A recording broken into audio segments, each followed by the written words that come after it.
हाँ बोल। मैं बहुत परेशान हूँ सारथी, कुछ समझ में नहीं आ रहा है। अरे मैं तेरा ही काम कर रहा हूँ, एक सुराग मिला है मुझे, थोड़ा टाइम लगेगा, मैं बाद में फोन करता हूँ।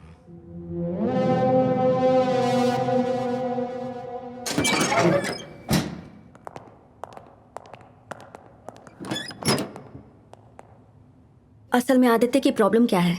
माँ के मरने के बाद घर आने से पहले वो ऐसा ही बन गया था, हद से ज्यादा गुस्सा, डिस्टर्ब, फ्रस्ट्रेटेड। समझ नहीं आ रहा था क्या हुआ। तुम्हारी माँ की मौत कैसे हुई? जॉन्डिस, पापा ने बताया था। तुम्हारी माँ की मौत कैसे हुई? जॉन्डिस।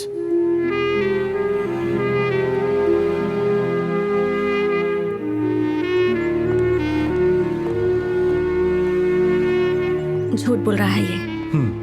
उसकी माँ की मौत के सच के बारे में सिद्धार्थ नहीं जानता, पर आदित्य को पता है। लड़का जवान हो रहा है और वो गैर मर्दों से पैसे कमा रही है। हमें क्या करना है? हाँ, मुझे तो तरस आता है। मम्मी, तुम भारती के बेटे हो ना? मैं और तुम्हारी मम्मी कोलीग्स हैं। क्लब में बेहोश होकर गिर गई थी तो उन्हें डॉक्टर से दवाई दिलवाई है। दवाइयाँ टेबल पर रखी हुई हैं, किसी चीज़ की ज़रूरत पड़े तो मुझे फ़ोन करना। Okay, bye.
एक मिनट बेटा।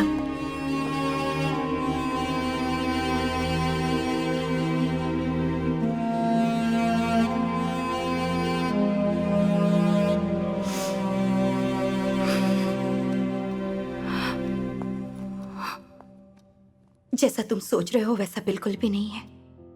तुम्हारी माँ वैसी औरत नहीं है। मुझे तो गुस्सा द्वेष क्या होता है ये पता भी नहीं था। ऐसी फैमिली में पैदा हुई थी मैं। पापा को हमारी खुशी से ज्यादा इस बात की फिक्र रहती थी कि 4 लोग देखेंगे तो क्या कहेंगे। इन बातों से तंग आकर कहीं दूर जाने का फैसला कर लिया था मैंने, और तभी तुम्हारे पापा से मिली। मैंने घर छोड़ दिया, उनसे शादी कर ली। लेकिन एक पिंजरे से निकलकर दूसरे पिंजरे में कैद होने वाली थी। मुझे पता नहीं चला। वहां मैं अपने पापा से कोई सवाल नहीं कर पाई, और यहाँ तुम्हारे पापा कुछ पूछते थे तो मैं जवाब नहीं दे पाती थी।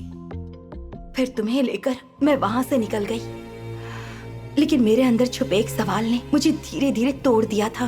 दर्द और गुस्से ने कभी मेरा पीछा नहीं छोड़ा। औरत और मर्द का फर्क इंसान को तो पता है, लेकिन दर्द और गुस्से को नहीं पता। मेरी इस आदत ने मुझे बर्बाद कर दिया। कम से कम खेल में तो मैं नहीं हारूंगी, ऐसी ही उम्मीद रहती थी। पर पता नहीं कब मुझे इसका नशा होने लगा। पर मेरा बेटा आधी रात को उठकर चुपचाप दूसरे रूम में जाकर रोता है, और मैं ही उसके रोने की वजह हूँ। पर बेटा, मेरे यहाँ होने का कारण मेरे पापा और तुम्हारे पापा ही हैं। लेकिन अब तुम्हारी जिम्मेदारी पूरी तरह से मुझ पर है। तुम्हारी कसम बेटा, मैं आज के बाद क्लब के रास्ते पर भी नहीं जाऊंगी। लव यू बेटा। आज मैं ऑफिस नहीं जाऊंगी। स्कूल के बाद फुटबॉल मत खेलना, वहां से सीधे घर आ जाना। मैं तुम्हारी पसंद की मिठाई बनाऊंगी और शाम को हम शॉपिंग जाएंगे, ठीक है बेटा? एक रास्ता पसंद नहीं आया तो दूसरे रास्ते चली गई, लेकिन तुम्हारी माँ ने कभी गलत काम नहीं किया बेटा।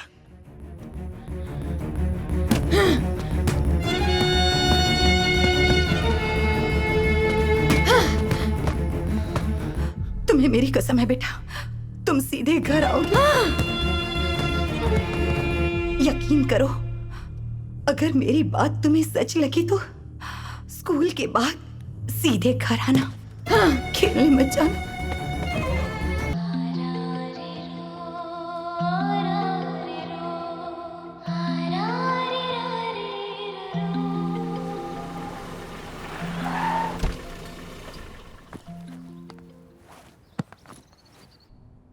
माँ के मरने के बाद पापा आदित्य को हमारे घर लेकर आए। मेरे पास वो सब था जो उसके पास नहीं था। उसे ये देखकर इंफीरियोरिटी कॉम्प्लेक्स होने लगा।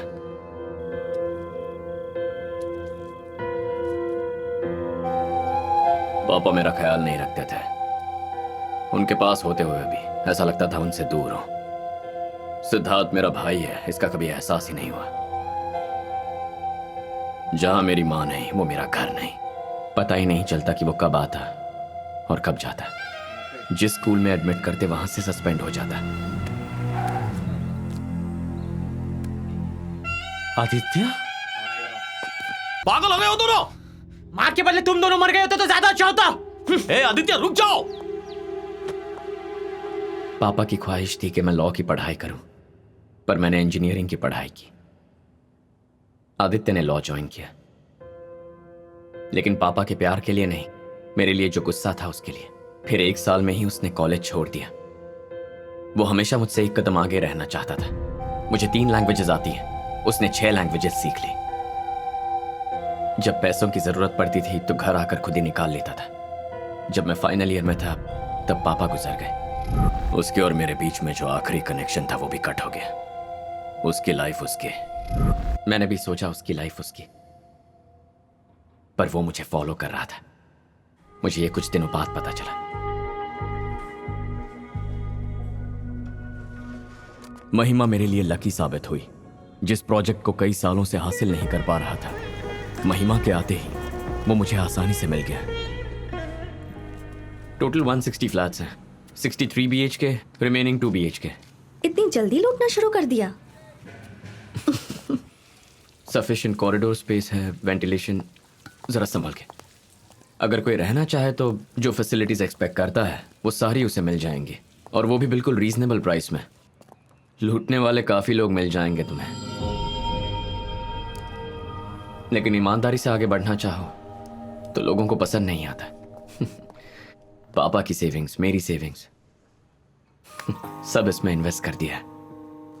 मेरा फ्यूचर डिसाइड करेगा ये प्रोजेक्ट। अगर फेल हुआ तो हे, सिर्फ तुम्हारे प्यार में ही नहीं, बल्कि तुम्हारे काम करने के तरीके में भी तुम्हारी जेन्युइनिटी दिखाई देती है। इधर से किया हुआ काम कभी फेल नहीं होता। आदित्य ये बर्दाश्त नहीं कर पाया। हमारी लाइफ बिल्कुल ऑपोजिट थी। He was unclear, hopeless. ऊपर से दारू, सिगरेट, गैम्बलिंग। लड़कियों के बारे में उसका ओपिनियन अलग है। उसकी लाइफ का वन एंड ओनली ऑब्सेशन मैं हूं।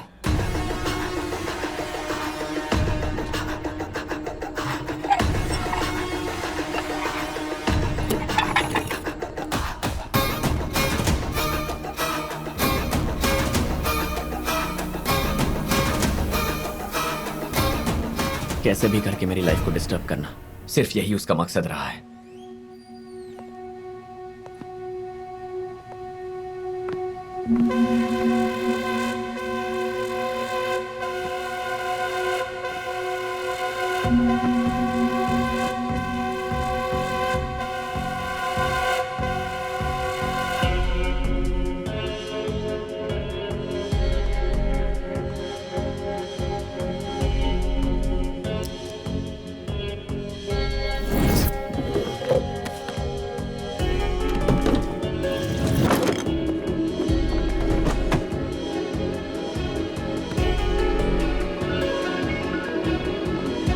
हेलो। महिमा के लिए जो डायमंड रिंग ली थी कहीं मिल नहीं रही। मतलब? जरूर उसी का काम होगा।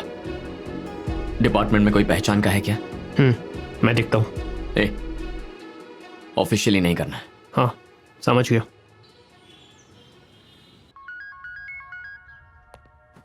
वही है सिद्धू। हमने बहुत कोशिश की सर। अगर ज्यादा मारेंगे तो वो मर जाएगा।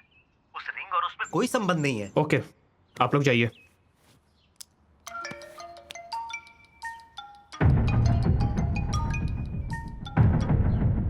अपने कबर्ड के वॉच के ड्रॉअर को खोल।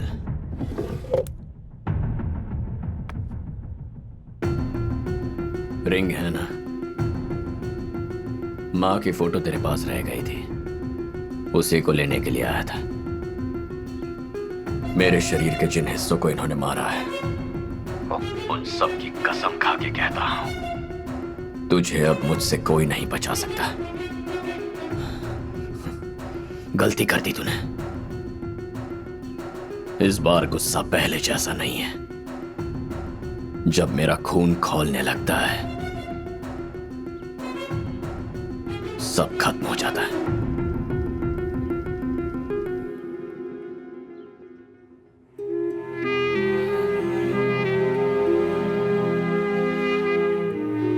उस इंसिडेंट के बाद मैंने उसे आज देखा। सारी बातें अपने दिल में रखकर मुझे इस केस में फंसाना चाहता है।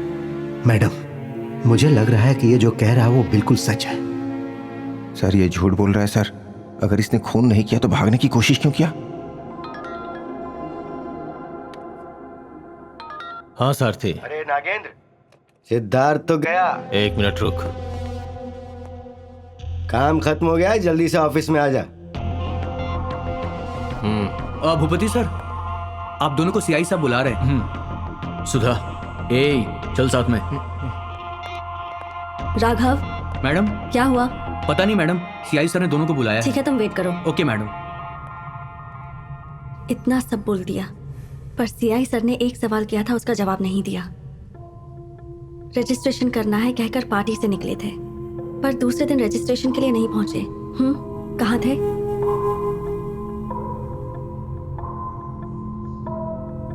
कोई बात नहीं, बोलो। 9884 8884 श्वेता, सीआई सर की बेटी। हाँ मैम, उस दिन मैं और मेरे हस्बैंड सिद्धार्थ से मिलने के लिए मुंबई आए थे। दरअसल हम फाइनेंशियल क्राइसिस से गुजर रहे थे और तब सिद्धार्थ ने ही हमारी हेल्प की थी। क्यों, क्या हुआ मैम? नथिंग। अगर बेटी के बारे में ये पता चल गया तो सीआई सर उसे छोड़ेंगे नहीं, इसीलिए नहीं बताया। सीआई सर कहाँ हैं? फोन पे बात करके भूपति और सुधाकर के साथ बाहर गए हैं मैडम। सुनो मैडम, किसी को बिना चाबी के दरवाजा खोलना आता है? हम सबको आता है मैडम।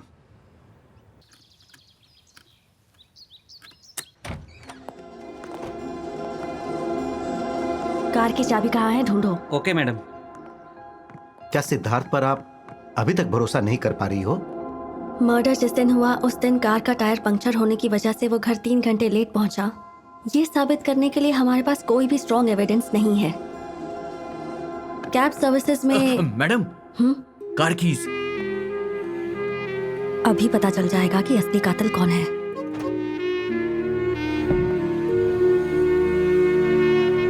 कार का टायर पंक्चर हो गया था। जेन्युइनली मैडम, टायर पंक्चर हुआ था।